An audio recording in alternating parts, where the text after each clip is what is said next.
یا پروردگار نن خو ورته را په هر زمانو چلے نن خو ورته چلے باقي دی یو میچ کې مرنزونګي خو نن راته چلے نن راته کامیاب کې دی وخت کې انډیا پاکستان لپاره ډیر شرز باندې ولو بغاړي وټ کړی دي او ډیر زیات مهم میچ دی ډیر سخت میچ دی کو په دې پیچ کې پاکستان یو نیم سل سکور موګو انډیا غپلار هم نشي ګټلې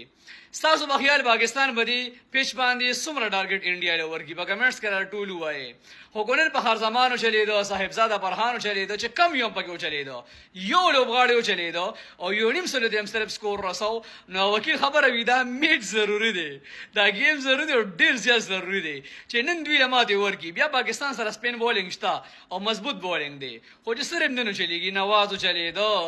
سلمان علی هغه چلیدو فرحان په هر زمان یو پکې چلیدو او د میش د سکور صرف در یو نیم سل نه واړو یو نیم سل ته مرسو بیا هم نشي ګټلې پیچ سخت دی تاسو وایي خپل راي په کمنټس کې لازم راکې خو ان شاء الله نن به انډیا د غرور ماتو او انډیا نه پاکستان ګټي دا کلیر خبره ده تاسو وایي خپل راي په کمنټس کې لازم راکې مهرباني